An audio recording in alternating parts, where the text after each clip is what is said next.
జగన్మోహన్ రెడ్డి ముఖ్యమంత్రిగా ఉన్న ఈ 5 ఏళ్లలో చేయలేనిది చంద్రబాబు గారు కేవలం ఈ 2 నెలల్లోనే చేసి చూపించారు అనేటువంటి వార్తలు ఇప్పుడు సోషల్ మీడియాలో చక్కర్లు కొడుతున్న నేపథ్యంలో జగన్మోహన్ రెడ్డి చేయలేనిది చంద్రబాబు గారు ఏం చేసి చూపించారు అనేది మనం విశ్లేషణ చేసుకునేటువంటి ప్రయత్నం చేద్దాం. ప్రస్తుతం మనతో పాటున్నారు ప్రముఖ రాజకీయ విశ్లేషకులు, ప్రముఖ సీనియర్ జర్నలిస్ట్ డివిఎస్ గారు. సార్తో మాట్లాడదాం. సార్ నమస్తే. సార్ నమస్తే. సార్, జగన్మోహన్ రెడ్డి 5 ఏళ్ల పాలనలో చేయలేనిది చంద్రబాబు గారు కేవలం 2 నెలల పాలనలోనే చేసి చూపించారనేటువంటి వార్తలు అయితే ఇప్పుడు సోషల్ మీడియాలో చక్కర్లు కొడుతూ ఉన్నాయి. ఏంటి సార్ అసలు 5 ఏళ్లలో జగన్మోహన్ రెడ్డి చేయలేనిది ఏంది, ఈ 2 నెలల్లో చంద్రబాబు గారు చేసింది ఏంటి అంటే ఏం చెప్తారు? చంద్రబాబు ఏం చేయకపోయినా అన్నీ చేసినట్టే అవుద్ది. ఓకే. ఎందుకని? జగన్ ఏం చేయలేదు కాబట్టి. ఇప్పుడు జగన్మోహన్ రెడ్డి జీరో కాబట్టి చంద్రబాబు ఒక అడుగు వేసినా అబ్బో చాలా చేసినట్టు ఉంటుంది అన్నమాట. హీరోలా అంతే కదా. ఇప్పుడు మనాడు ఇప్పుడు చేసిన చెడు అదే అన్నమాట జగన్మోహన్ రెడ్డి. ఇప్పుడు ఒక పెన్షన్లే తీసుకో, మరి తొలి రోజే చంద్రబాబు ఏం చేశాడు? ప్రమాణ స్వీకారం రోజే 1000 రూపాయలు పెంచేశాడు పింఛన్. 4000 పింఛన్ ఇప్పుడు ఆంధ్రప్రదేశ్లో, వృద్ధుల పింఛను, దివ్యాంగుల పింఛను.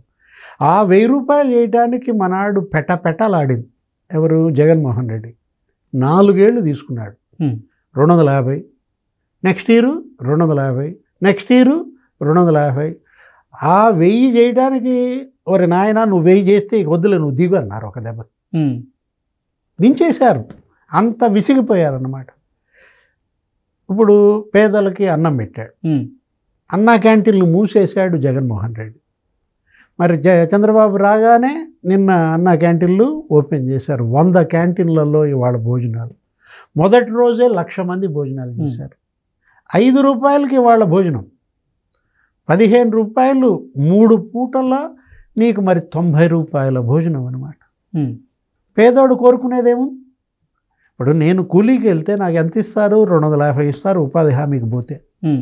లేదు తాపీ పనికి పోతే మనకి ఏదైనా కొంచెం మంచి పని ఉంటే కనుక ఒక 500, 300 రోజు కూలీకి వచ్చే ఇది. ఇక్కడ మరి నేను భోజనం చేస్తా, నాకు ఒక 250 మిగులుతుంది. ఏది? 5 రూపాయల భోజనం వల్ల జరిగింది. ఈ అన్నా క్యాంటీన్లు మూసేసి చెడ్డ పేరు తెచ్చుకున్నాడు జగన్మోహన్ రెడ్డి. వాటిని తెరిచి మళ్ళీ మంచి పేరు తెచ్చుకున్నాడు చంద్రబాబు. అరే ఆయన నవరత్నాలు అన్నాడు, నవరంధ్రాలు చేసి పారేశాడు. ప్రతి రత్నానికి బొక్కే. ఆయన పెట్టింది ఎవరు? జగన్మోహన్ రెడ్డి. ఏది చేయలేదు కదా. జలయజ్ఞం అన్నాడు, చేశాడా? ఒక ప్రాజెక్టు పూర్తి చేశాడా? పూర్తి చేయకపోగా పోలవరం ధ్వంసం చేశాడు. డయాఫ్రమ్ వాళ్ళు కుంగిపోయింది. గైడ్ బండు దెబ్బతింది. అరే గేట్లు కొట్టుకుపోయినాయి కదా కృష్ణ. నువ్వు నన్నే చెప్పమంటావు. నువ్వు ఇప్పుడు ఏది? పులిచింతల గేటు కొట్టుకుపోయిందా? కొట్టుకుపోలేదా? గుళ్ళకమ్మ గేటు అరే సంవత్సరంన్నరలో 2 గేట్లు కొట్టుకుపోయాయి. అన్నమయ్య ప్రాజెక్టు అసలు అది మునిగిపోతే కొట్టుకుపోతే 30 మంది జల సమాధి అయ్యారు.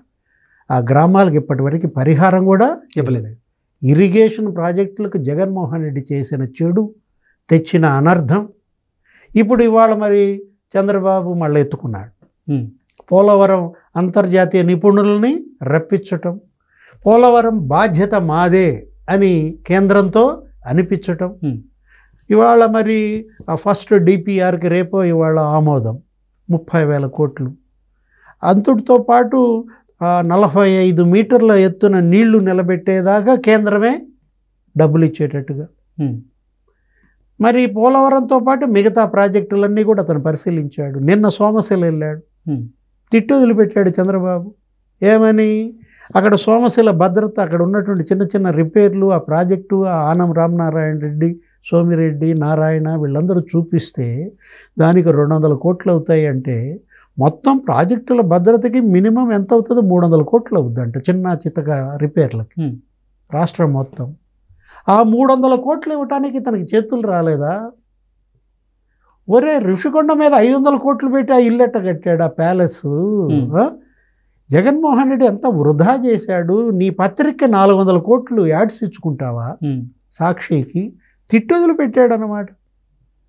ఇప్పుడు అందరి చేత సాక్షి పత్రిక కొనిపించాడు, వాలంటీర్లందరితో, సచివాలయంతో.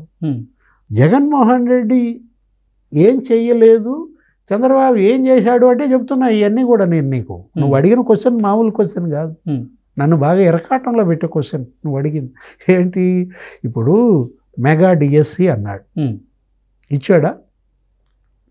మెగా డిఎస్సి ఇస్తా అని పాదయాత్రలో అడిగిన వాళ్ళందరికీ చెప్పాడే. ఇప్పుడు వాళ్ళ చెల్లె తిట్టుదులు పెట్టింది, 6,000 పోస్టులతో ఎలక్షన్కి 2 నెలల ముందు పిలిచాడు. మామూలుగా తిట్టిందా ఏంటి తిట్టింది? అది అసలు మెగా డిఎస్సి ఏంటరా నాయన, అది దగా డిఎస్సి.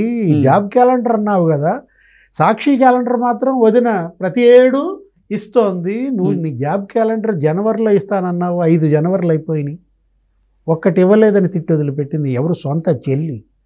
మరి చంద్రబాబు ముఖ్యమంత్రి కాగానే రెండో సంతకం దేని మీద పెట్టాడు? మెగా డిఎస్సి 6,000 పోస్టుల 16,000 పోస్టుల 16,000 పోస్టులతో ఇచ్చాడు మెగా డిఎస్సి. అది కదా మెగా డిఎస్సి అంటే కనీసం 10-15 వేలు పైన ఉండాలి. ఇప్పుడు జగన్మోహన్ రెడ్డి అసలు 1వ తారీఖు జీతం ఇచ్చి ఎరుగునా? టీచర్లకు కానీ, ప్రభుత్వ ఉద్యోగులకు కానీ, ఆ రిటైర్డ్ గవర్నమెంట్ ఎంప్లాయీస్కి కానీ పెన్షన్ 1వ తారీఖు పడిందా? అరే వాళ్ళ పరపతే దెబ్బతింది, వాళ్ళ చెక్కులన్నీ బౌన్స్, ఈఎంఐలన్నీ బంప్ అయిపోయిన పరిస్థితిలో. ఈ 5 ఏళ్ల పాలనలో జగన్మోహన్ రెడ్డి ఒక్క కంపెనీని ఆంధ్రప్రదేశ్కి తీసుకొచ్చింది లేదు, కానీ ఈ 2 నెలల పాలనలోనే చంద్రబాబు గారు 100 కంపెనీలను ఆంధ్రప్రదేశ్లోకి పెట్టుబడులు పెట్టేందుకు తీసుకొస్తున్నారు అనేటువంటి వార్తలు కూడా వస్తున్నాయి. అంటే అసలు విషయంలోకి దించావు ఇప్పుడు నన్ను, ఈయన ఇట్లా చెప్పుకుంటా పోతాడని చెప్పి ముగ్గులోకి దించావు అన్నమాట. ఇన్వెస్టర్స్ డెస్టినేషన్గా ఇవాళ ఆంధ్రప్రదేశ్ మనం చూసాం.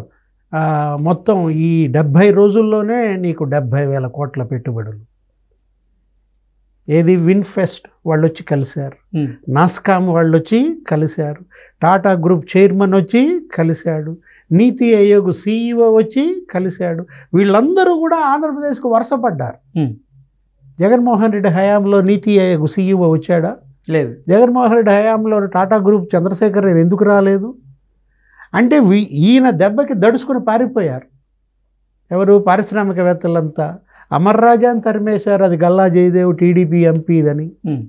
లులుని తరిమేశారు, లులు భూములపైన విజయసాయిరెడ్డి కన్నేసి విశాఖలో మనం చూసాం. ఫ్రాంక్లిన్ టెంపుల్టన్ తరిమేశారు, స్టార్టప్ విలేజ్ మోతేశారు. మరి అవినీతి పరుల గమ్యస్థానంగా ఆంధ్రప్రదేశ్ను మార్చింది జగన్మోహన్ రెడ్డి అయితే, పెట్టుబడుల గమ్యస్థానంగా మళ్ళా చంద్రబాబు చేస్తున్నాడు. నిన్న శ్రీ సిటీ సజ్కి వెళ్ళాడు, 15 కంపెనీలు ప్రారంభించాడు, మళ్ళా 12 కంపెనీలకు భూమి పూజ చేశాడు, ఇంకో 6 కంపెనీలతో MOUలు చేసుకున్నాడు. ఇప్పుడు BPCL Bharat petroleum corporation limited మచిలీపట్నంలో పెట్టడానికి వాళ్ళంతా రంగం సిద్ధం చేశారు. 60,000 కోట్లు పెట్టుబడులు. నీకు 30-40 వేల మందికి అక్కడ ఉపాధి. మొత్తం అంతా వరుసపడ్డారనమాట. ఇవాళ మళ్ళీ ఏది క్యూ కడుతున్నారు ఆంధ్రప్రదేశ్కి. చంద్రబాబు ముఖ్యమంత్రి కాగానే అడుగుతున్నారు. చంద్రబాబు అన్ని చోట్ల ఆయన వెళ్ళిన చోటల్లో కూడా పారిశ్రామికవేత్తల్ని కలుస్తున్నాడు. CII వాళ్ళందరూ కూడా మళ్ళా భూతం ఉందండి మీ దగ్గర, భూతం వస్తే ఎట్లా అన్నారంట. ఆ భూతాన్ని తరిమేశారయ్యా మా జనం. అయినా వాళ్ళు ఇంకా ధైర్యంగా లేకపోతే భూతాన్ని పట్టుకుంటా, భూతాన్ని భూస్థాపితం చేస్తా, నాది భరోసా అన్నాడు. ఇప్పుడు మొత్తం దేశ విదేశాల్లో ఉన్నటువంటి ఆ ఫారిన్ డైరెక్ట్ ఇన్వెస్ట్మెంట్ కూడా ఇవాళ ఆంధ్రప్రదేశ్కు వచ్చే పరిస్థితి. గతంలో మనం చూసాం, కియా ఇండస్ట్రీ తెచ్చాడు. దేశంలోనే అతిపెద్ద FDI అది కియా ఇండస్ట్రీ అనేది. అనంతపురంలో నీకు పెనుకొండ చరిత్ర మారిపోయింది. భూముల ధరలు ఒక్కసారి సడన్ జంప్ అన్నమాట, కోట్లలోకి వెళ్ళిపోయాయి. నువ్వు అక్కడ రెంట్కి వెళ్ళి అడుగు అసలు ఎంత చెప్తారో ఇళ్ళు. సంపద సృష్టి అంటే అది కదా. సంపద ధ్వంసం చేశాడు జగన్మోహన్ రెడ్డి, మళ్ళా సంపద సృష్టించే పనిలో పడ్డాడు చంద్రబాబు నాయుడు. అమరావతి క్యాపిటల్ 2 లక్షల కోట్ల సంపద అది. రైతులు నీకు 32,000 ఎకరాలు ఇచ్చారు విరాళం. అక్కడ మరి జగన్మోహన్ రెడ్డి కనుక క్యాపిటల్ నిర్మిస్తే అది 4 లక్షల కోట్లు అయ్యేది. దాన్ని ధ్వంసం చేసి పారేసి ఆ 136 సంస్థలని తరిమేశాడు. RBI, నాబార్డు, SBI ఎవరన్నా వచ్చారా? ఇప్పుడు మొత్తం అందరూ మళ్ళీ వస్తున్నారు. RBI, నాబార్డు, SBI అన్నీ ఇప్పుడు అమరావతిలో పెడుతున్నారు అన్నమాట. ఆ భూతాన్ని భూస్థాపితం చేస్తాను, ఆ భూతం లేకుండా చేస్తానంటూ మీరు చెప్పిన నేపథ్యంలో ఏంటి సార్, ఆ భూతం రానున్న రోజుల్లో జైలుకి వెళ్ళేటువంటి అవకాశం ఏమైనా ఉందా? భూతం ఇంకో భూతంతో పొత్తు పెట్టుకుంటుందంట, లేకపోతే భూతం ఇంకో భూతంలో విలీనం అవుద్దనో ఏదో మనం చూస్తున్నాం. ఈ భూతాల పీడ వదిలిచ్చే భూత వైద్యుడిగా మారాల ఎవరు? చంద్రబాబు నాయుడు. చూద్దాం ఏం జరగొద్దో చూద్దాం. Okay sir, thank you so much. నమస్తే.